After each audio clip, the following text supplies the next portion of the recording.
Okay, so welcome everyone on YouTube to this wonderful chat on Rubik's Cube magic, or Rubik's Cube, because there's solving, there's magic, there's so many other details. But we have a wonderful panel, so let's get to know everyone on the panel. Let's start with AJ first. Tell us a little something about yourself, AJ, and how long have you been doing Rubik's Cube magic for? Oh, right, yeah, so I'm AJ Green, aka the modern day Merlin. I've been doing magic itself for about 20 years now, but I've only been doing Rubik's Cube magic for about 6 or 7. I was performing at the York Fringe Festival, which is like a precursor to Edinburgh, with West End Magic, Oliver Tabor, and one day we decided to go for lunch with Tom Crosby, who lives there. And he pulled out his Rubik's Cube, and we were just having a laugh. And I knew how to solve a Rubik's Cube, but it took me like 5 minutes. So he opened my eyes to a whole new plethora of information about it. And he showed me how to hit the ground running, and I've been stumbling ever since. Excellent. Let's go to Lord Harri next. Hello. Okay. Yeah. So my name is Lord Harri, and I am a magician in South Wales. Rubik's Cube magic is something which I never really considered to do until Saturn Magic, who is a well-known magic shop, asked me to help them deal and dem some of their stuff, and they had a whole range of Rubik's Cube effects. So in order to prepare to perform it for magicians, I had to learn Rubik's Cubes, and we're talking from the start of how to solve it and then going into more advanced effects. Some of the tricks that I'm sure we'll discuss, and solving it one-handed. So that was my journey with a Rubik's Cube. It's only about two and a half years ago. Wow. Well, we definitely want to see a one-handed solve at some point later in this session. But let's move to Taran next. Hi, so I'm Taran, and I learned how to do a Rubik's Cube off Sirus, so his cube code thing. I went over to Camden one day and I was like, I want to learn how to solve a cube. I've never been able to do it, and he took me through it using his code, and within, a day or two, I was able to solve Rubik's Cube. Then from there, I was actually hired by Rubik's brand to do like a online sort of forum type thing where I teach a few simple tricks, and then I got hired again for their pop-up shop that they did in Covent Garden, where we actually broke a world record for the most contributions to a Rubik's Cube mosaic, which Sirus took part in as well. So, yes, and I was the one who placed the record-breaking cube as well. Cool. Yeah. That was cool. I remember going to Camden. I've seen a shop where they have all these wonderful cubes, and I don't know much about cubes. Let's go to Sirus first before we. Hi. So yeah, my name's Sirus. I'm a professional magician, London-based. I've been doing magic for about 20 years, and about 2 years ago, I played with the cube on and off. My actual preferred Rubik toy was the flat wiry one, the Rubik's Magic. Maybe just because it had the word magic in it, I have no idea. But I used to be very, very quick at that, and it's how I got my first job in Camden, working at Camden Lock Puzzles and Games. And I went in, I solved a puzzle, went to walk out the shop, and the man behind the counter said, "Excuse me, did you just fix that?" And I said, "Yes." And he said, "Do you want a job just fixing these?" And he had a massive pile of them. He sat me down on a table out the front, and that was the first time I ever worked in Camden when I was about 14. And I got paid to just have people gawk at me while I was fixing puzzles, some of which were the cube. Cool. I then lost touch with it. Didn't use it at all in magic for all of the time I was doing magic. And then about 2 years ago, I met a couple of speed cubers who I was blown away by just the sheer level of dexterity needed to be able to solve a cube in seconds, not minutes. And so for the last 2 years, I've been working with those speed cubers, and I managed to create and invent this new cubing system, which is what Taran mentioned earlier, called the Cube Code. And it can teach anyone from little kids to adults how to do the cube without any extra apps, any electronics, any special things, just your cube and one extra thing that comes with the cube. And so now I'm hoping that Rubik's will actually take that on board. I've had a brief chat with them about it. They asked me to make some revisions, and hopefully it will be out slightly more general public, but it is available now if anyone wants it. Perfect. So if anyone watching this and they want to, we'll leave all your Instagram links below so people can get in touch with you if they want to ask you any questions about this. I'm sure you'll give them your time of day. I know nothing about Rubik's Cube, so I don't want to say I know nothing, but I know I used to have something called Cube to Chocolate, and I give it to my friend Pierre because I hardly ever used it. I used it a couple of times, maybe in a club and in one of my YouTube videos, but that's about it. And I don't really do Rubik's Cube magic, so I don't feel I'm the best person to conduct this interview. So I think maybe Sirus or one of you, you can, let's have a chat, really. Let's not have like a proper questions and that, but we got to start somewhere. So I think with the first thing that do you need to learn how to solve a Rubik's Cube if you want to do Rubik's Cube magic as a question, really? Anyone can jump in. No, absolutely not. Okay. I know plenty of magicians who, funnily enough, just bought the cube code off me, but have been doing cube magic for quite some time. And it surprised me, some of the names who contacted me to say, oh, I'd quite like to learn. And I'm thinking, I'm sure I've seen you do cube magic. So the answer right. is absolutely not. Absolutely not, as far as I've found. Maybe the other guys know different, but from my experience...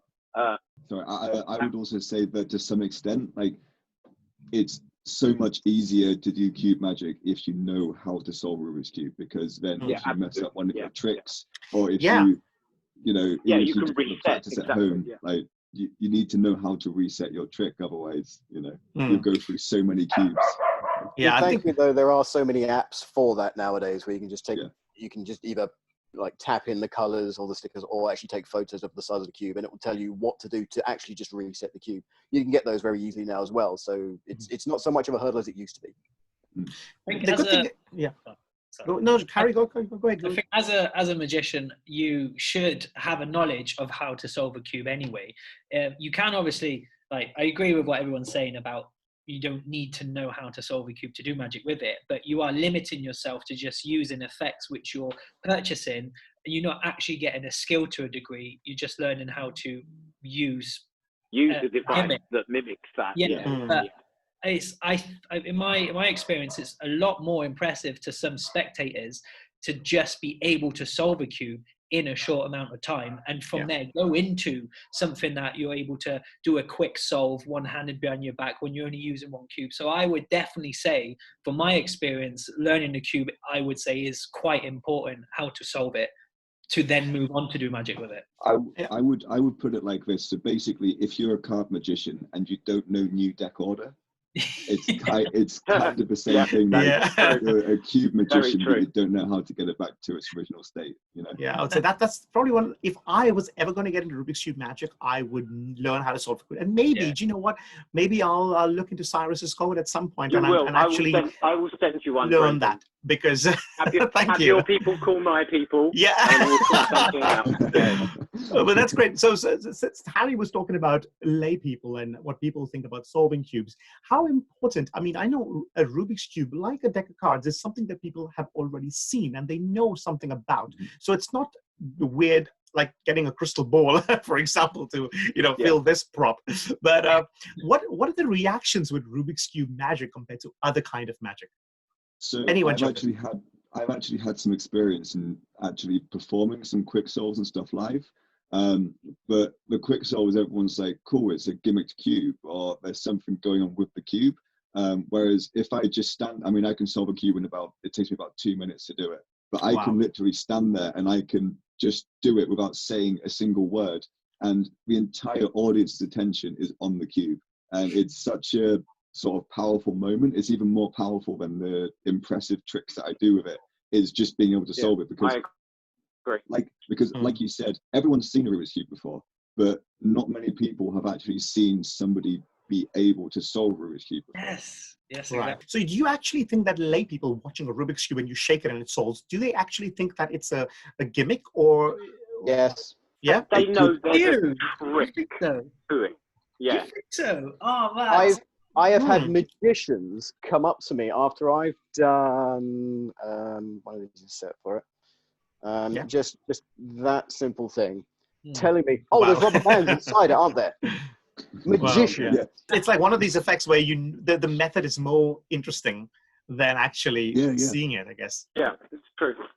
You could probably split the audience down the middle. I think there's some people that don't believe it's doable, and then you have a lot of people or lay people that generally think, well, a cube can't be gimmicked, right?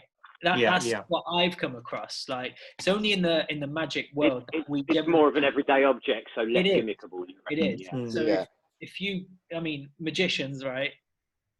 Why would we have gimmicked cubes? It makes no sense. For a layperson, it's just a cube. And especially when I think this is really convincing when you're able to hand out a normal cube, they can mix it up, and then you use an effect to solve it. That is pretty incredible in itself and impressive. You see, I've even been heckled with that bit, just giving them the cube, and then I take it back, I solve it, and then I do like a basic, just a solve. And wow.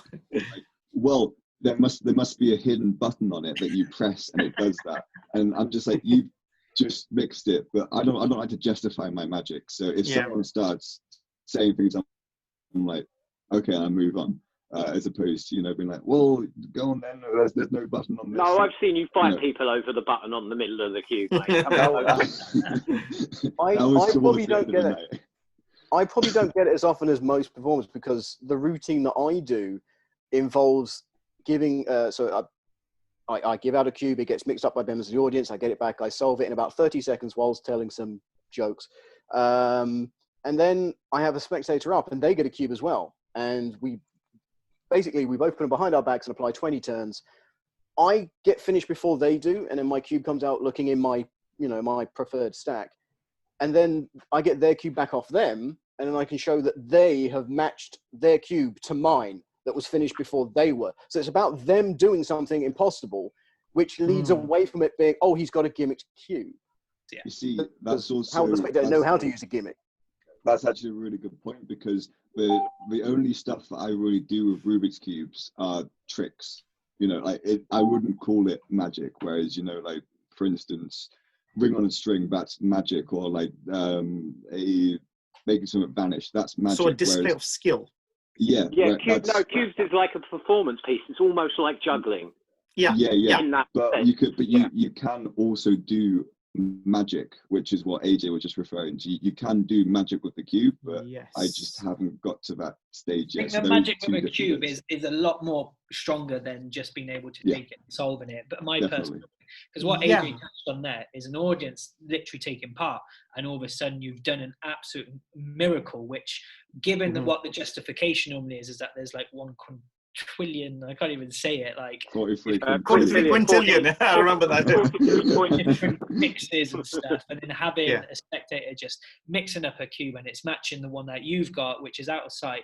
That's, I think, when Rubik's magic starts becoming really strong, is when it's been made to be completely impossible, because we all know in this modern day and age that we can solve it. I mean, YouTube's a great tool for that, right? There's so many YouTube videos on there how to solve a cube. So it takes it from speed cube and a skill to now actually becoming a magical object and doing a routine with it. Since you mentioned speed cubing, let's talk about speed cubing. Are there specific cubes meant for speed cubers? Are they like oil? Would you oil them, or is it? They have different tension springs here, which can be fully adjusted, plus oiling. Cubes run at very different speeds. They can go slow, medium, fast. So this cube that I've got right now is a discontinued Rubik's brand speed cube that they used to make like ages ago now. And basically the difference between this and like a normal standard Rubik's cube is that, I'm not sure if you can see, but the edges. Let me zoom into your video. Yeah, like the corners of them here are sort of, they're not sharp edges. They're rounded. Yeah, they're rounded. So if I am, for instance, here and it's not completely lined up, I can still turn that. Whereas if it was a normal Rubik's cube, it needs to be perfectly in line before you can make the next revolution. We've made advances beyond that as well, though. So this cube I've got right here is made by a Chinese company called GAN, and they make the best speed cubes in the world. This one's got little magnets in the pieces. Oh, okay. So that, it does turn before you get realigned, but the path of least resistance is what it actually wants. So the little magnets just prevent it from overturning too much. It helps it to line into that path of least resistance. So that's been helping out over the last 2 years, speed cubing wise as well. And they've now got one. know a bunch of magicians have got these as well, but you can get ones with accelerometers inside, so that it actually follows what you're doing. Wow. Visually. That was actually something that they had at the Rubik's Cube pop-up shop back in September. They had a thing that Rubik's was working in line with called a Go Cube, but that what AJ's got there is it looks more like a Rubik's Cube, because the Go Cube is sort of, the best way to describe it is it lights up and it's plasticky. It's more round, so it isn't straight edges. It's like a bit round, and it's like crystal, so you can sort of see through it a bit. But that's essentially. It looks like if Apple were going to make a cube. Yeah, basically. In the 90s. It was in the 90s. Really It was really, really cool to play with, though, because like as you turn the cube, it's turning on the screen, and then it tells you how to solve it as well, which is really, really cool. So there are a lot of effects then with Rubik's Cubes, because usually when people see a Rubik's Cube, the first thing they're going to think is, oh, he's going to solve a cube. So, and then it's all about how you make it more magical. But there's many different effects. Like I know Sirus earlier was showing you had a cube inside a bottle. Now that's a different effect from just a Rubik's Cube. Yeah, that's Ava. So that's a different effect from just solving. Yeah, cube in jar. I'm sure Harry can tell you about. Yeah. So there's a lot of. I'll be right back. 1 second. Yeah, sure. So what sort of effects are sort of popular with Rubik's Cube magic besides just solving the cube? Like cube to jar is one of them. What other effects do cube to chocolate's one of them, where it explodes on the mat and stuff? Yeah. Oh, that's I forget what that's called. The one where you drop it. I have a version of that where is that to Skittles, cube to Skittles or something, or is that the same? Yes, so that I've totally forgot what it's called, but basically it's a cube. But as you drop on the mat, you can turn it into anything. So right. Okay. So you could, cube. Splash cube, I think. Right. Yeah. Okay. It sounds familiar. Yeah. So you can load pretty much anything onto it. So I used to do it with an Omni Cube. So it looks like So it just goes completely clear. So it goes from a normal Rubik's Cube, and then it just disappears into like a clear cube, which is totally examinable. I guess that's great for Instagram, kind of. That's the kind of magic I would say it's amazing. Great for. But in the real world, how you call it a clear, perfect, solid block? Yeah. Like, but it's not an actual cube that turns and is see-through. No. Mine was the. Oh, that's interesting. One. Yeah. Wow. I don't know anybody else that has this. So do you all have like a cube collection or something? How many cubes does everyone have? This is my own. Is that your only one, Taran? No, because I got lots when I. Wow, Sirus has got an. Oh, cool. So this is the Hellraiser puzzle box. Oh, wow. But it's the cube. Interesting. So that's the Lament configuration from Hellraiser, but a cube. Wow. There are many, many different types. I can imagine, especially if you're working in Camden Town in the shop, I can imagine how many cubes you might see. The cube to jar, which Sirus was showing up there, there is an effect which Kieran, who was on your previous one about creating magic, created an effect which I know quite well. Okay. It's basically a mixed up Rubik's Cube, and the spectator signs one of the tiles. Right. Then the cube either vanishes or you solve it, depending on what you want to learn. But their Rubik's Cube now appears solved in a jar with a lid on, and their signature is actually in the jar on the side of the cube. Right. It's basically a signed Rubik's Cube to an impossible location. And there's no explanation of how it gets in there. So that's one of the most popular, I think, effect. The other one, another really creator for Rubik's Cube is Henry Harris, which we all heard of. Yeah. He's created quite a few things. So one of the biggest things that he has created is called RD. It was just RD and then RD360, which is what a lot of non-solving magicians of Rubik's Cube use, probably, right? Yeah. But there's been variations of that now. So there are also ones where you can put it into a sponge and take it out of a sponge, like Sirus just showed at the start there. There's Takemitsu Uzai, who is just an absolutely incredible individual who's created a one-handed solve. And now that guy is just, he can take any mixed up cube, puts it into the stack, and then can just solve it, but he's got a lot of effects which work on that principle. So now you can have cubes jumping from all over the place in that stack, and that's pretty pretty clever. But yeah, I could go on. I've literally got a whole list of effects. Since you spoke about the one-handed solve, well, can you show us something? Can you show us something with the one-handed solve, or? Yeah, of course. We should do a real competition, but the thing is, no one's going to trust me if I say, okay, mix the cube yourselves, and then let's see who's the fastest, because that's clearly not going to. This is something which I know Takamitsu me out with, or has showed me, but here we go. This is probably the most common thing. What do you guys think? It's probably the most common thing that you see people do Rubik's Cube magic with, right? Putting it into a bag, Bag in the cube. So here is a bag, and have a guess what's inside it. A cube? Wow. A deck of playing cards. A stack of playing cards. There's just a cube. There's one mixed up cube, and then inside the bag on the other side is actually a solved up cube. Okay. Now the idea is, Brendan, which cube do you want to use? The solved one? Maybe the solved one, yeah.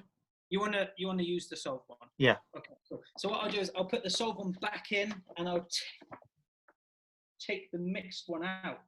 Oh, yeah, I'll take the mixed one out because we put the solved one back in, didn't we? Yeah. What shall we do with this cube, Brendan? I don't know. Make it, make it turn into something else. Yeah. Make it turn into a fruit or something. Fruit. I'll definitely turn it into something else, just purely like this. Oh, wow. It actually disappears into air, vanishes, changes into air. That is cool. That is nice. But Sirus does something blindfolded. Is that your own routine, Sirus, or I've seen a few other people try to? Yeah, I can't go into too much detail about the secrecy level of how that's done. But there's abilities and ways to do blindfold souls, and ways to match spectators' mixed cubes using certain ways and means without giving too much away on a public channel. We can't give away all our secrets now, can we? Yeah, of course. And I mean, if you go to the shows that we did just before the lockdown, you'll see me actually doing a fully blindfold mix and soul, where I'm actually bound and gagged as well. So we've got gaffer tape up on my mouth and stuff. That was a good routine. You'll see in fact, a very different routine. Taran was at the competition, so the next time you're going to be competing then, I guess. Oh dear.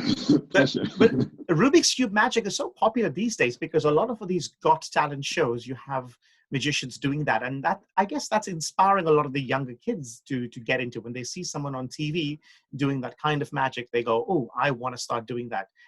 Is that, I know, AJ, you said Tom Crosby inspired you, and then Taran said Sirus inspired you. So where's Rubik's Cube magic heading to in the next few years? Where do you see the progression of cube magic? Can I jump in on this one? Yeah, please. I thought about this before coming on. Okay. So I think, if you type in Rubik's Cube magic on Saturn's page alone, there's 208 results, right? 208 results of Rubik's Cube effects, okay, or something to do with a Rubik's Cube. And it's starting to come to the point, in my personal opinion, that what is there left to do? So we've had mixes from a spectator which match yours. We've had ones where you can smash a cube up, put all the pieces in a bag, shake it, and it comes out completely restored again. We're starting now coming to that point where almost everything's been done. Yeah, and now it's taken the Rubik's Cube to do something completely different again. Now I think where it's going to go, Rubik's Cube magic, is someone's going to come up with something really, really creative. Possibly even, it started off with a joke between me and Taran, but it's actually looking like it can become something now. And it's, well, what if a spectator can't solve a cube, but it solves when they've had it in their hands mixed? You cover it and it now solves. So now we're trying to think outside of the box what the next steps are for Rubik's Cube. So the Yappy solve will be great. So we come into the end of Rubik's Cube magic now, but it's coming to that point, like in card magic, where all of a sudden, what is there left to do now? And then you'll have this crazy wave again of incredible Rubik's Cube stuff, which has never even been thought of before, rather than just having a solve. Just to say, I have seen somebody has made a cube that it doesn't just have accelerometers in it, like the ones that you change on the screen, but it's actually got servos and motors, so that you scramble it, leave it on the table, it will work out the scramble, and then move the edges itself. It like dances. Oh my God. It's been doing the rounds on Facebook, that one. Like, yeah. So, Wow. So before we finish, does anyone want to show us something? Taran, I think you've got something that you can show us. Yeah, go for it. Okay, cool. So this is really simple with a mixed up cube. And believe it or not, right now, it's just one move away. So if I... Oh, wow. One move away, just like... That's great. really That nice, is mate. great. Really nice. Beautiful. And Sirus, do you have anything that you can show us?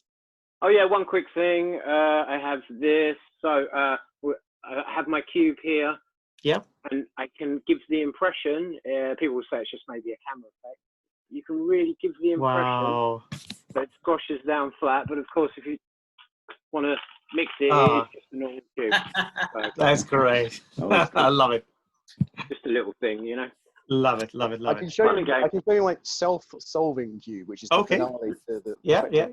Once I've set the spectator back, I've got their mixed-up cube in my hand, and I say, so I'm going to hold it at fingertips, so you can tell I'm not cheating. In fact, I'm not even going to look. And hopefully, if you all just ask it nicely, it should. Wow. That is great. One more question before we finish is, what do you recommend for someone to start? So should everyone just look at Sirus's PDF or whatever? Listen, I'm not going to books? lie. There are other methods of learning the cube available. You can spend 70 quid and you can get a Go cube and it will teach you how to do it. You can go online and watch YouTube videos. What I've done is made a slightly more portable system that only costs about 10 or 15 pounds, and you just carry your cube and the special codes that go with the cube, and that's all you need. So it's a very simple entry level, doesn't cost the earth. You don't even have to buy a special cube. You can use the system and the stickers with your own cube. So if you want to start cheap, something like a regular cube from the shop up the road for £5 or Amazon for a £5 is a great way to start. And then once you've learned a little bit, maybe you want to upgrade to one of the very expensive cubes, a GAN or a Bulk, all of these different. Yeah, I think what Sirus is saying is definitely for price. To learn how to solve a cube, I definitely recommend, or would say, Sirus's method is probably the easiest. I've learned from a gentleman called Stephen Brundage, who, as magicians know, is Cube really 3, I think it's called. Yeah. And Cube 3 is a whole in-depth explanation of how to solve a cube. And Mark, so you can start from there and then take it further from there. Mark Elsden, another one. Mark Elsden, right? Let's do the really nice non-cube. We didn't actually mention non-cube cube tricks, did we, guys? So Kev G's got cube cards. Kev G, cube card, and there's a whole bunch of others. Mark Elsden, where the spectator is actually solving the cube behind their back, and various different other things that, although you can link them in with the cube, don't directly involve physical cubes themselves. So there really is, you know, if you're more of a card guy, get a card cube thing. People will still relate because it's got a cube on it. So to finish the video, we would like to have a little competition. Who can solve the Rubik's Cube the fastest? Everybody, let's mix up your cubes. When your cubes are mixed, I know people at home are thinking you guys are not mixing the cube because you're mixing it yourselves. But let's try and be as honest as we can. Once the cubes are mixed, just say they're all mixed and ready to go. Should we start? Okay, everyone good? Okay, so we start right now. Start solving the cube. And while you're solving the cube, I just want to say thank you for the people watching this video at home, and I hope you enjoyed this. And if you do want to join in on any other videos like this, all you got to do is follow the Instagram stories. I'll leave my link in the description below. I'm going to leave everybody else's link also below. You can go and check them out. Someone's nearly done there.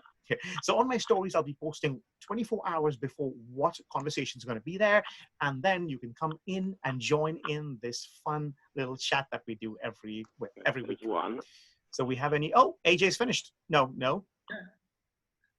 Nearly. No, there we go. AJ's finished that one. Taran's nearly there.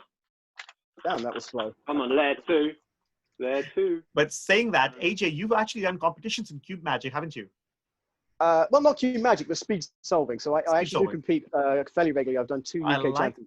Wow, UK champion. Wow, that is. I'm not a UK champion. I'm nowhere near that. But you entered in the UK Championships, right? Yeah, That's and hopefully still, it will happen again this year. But that's a big thing. That's still a big thing. I average about 25 seconds just under. So, Wow, Taran's done. Taran's done there. Do you know what I like? Well I done, like your Taran. honesty with this. I think definitely Well done, Taz. Harry and Sirus are being really honest with that because and I'm They are not. really being honest. There is no doubt about it. yeah. No, I trust you, especially with that T-shirt. I have to trust you. I'm done. Done.